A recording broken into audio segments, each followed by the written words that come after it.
Today we see the clash of different religions throughout the world. We see the competition for conversion. That's often targeting even tribal people, indigenous faiths.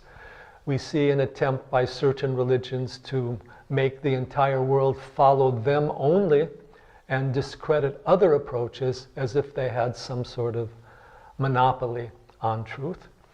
And we have religion as a mass-oriented belief. You believe this way and you're saved. You don't believe that way and you're condemned.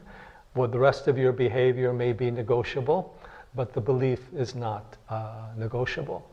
So seeing the difficulties, the misunderstandings, and the conflicts caused by organized religion, proselytization, attempts at conversion, there are a number of people who want to pursue spirituality rather than religion.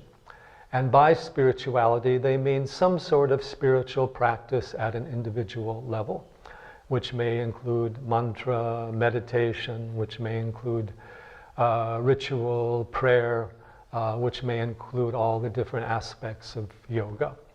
And so, if we look at the Dharmic traditions, it's easier to define them as spiritual traditions than simply as religious beliefs.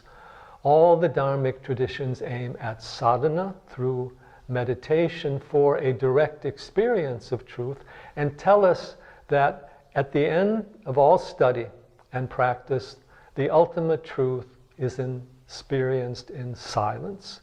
It is beyond name and form, beyond the concepts of the mind, and we can only realize that if we're willing to go beyond all limited or outer beliefs. So in other words, Dharmic traditions are paths of experiential spirituality.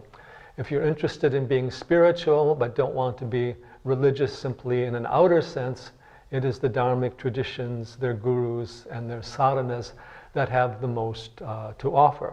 Now, of course, there is outward religiosity even in the Hindu Dharma, wearing certain clothing, going to certain ritualistic events. But even here, there is tremendous freedom in the Hindu Dharma. Look at the Kumbh Mela with all the variety of sadhus and gurus and practices.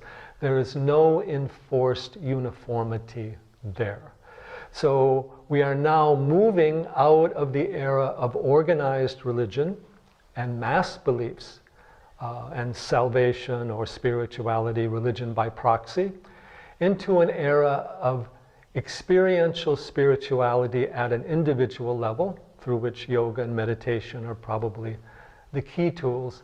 And that is where the Dharmic traditions, the Hindu Dharma, are becoming more important, not simply as a matter of conversion to a belief, but of adapting inner spiritual practices. And if we look at people throughout the world who are following experiential spirituality, they are mainly relying on the Dharmic traditions of India for the primary tools and practices of their inner spirituality, which they may adopt at an individual level. They may follow according to a particular guru, but we see a different orientation in the inner spirituality towards self-realization rather than towards conformity to a belief, to inner knowing rather than simply accepting of a faith. So as we move into an era of knowing, of science, of our cosmic connection, cosmic consciousness, the experiential spirituality of the Dharmic traditions is bound to grow. And the understanding of the Hindu Dharma as the Sanatana Dharma, as a universal tradition of spirituality, is going to become more prominent and more relevant to everyone.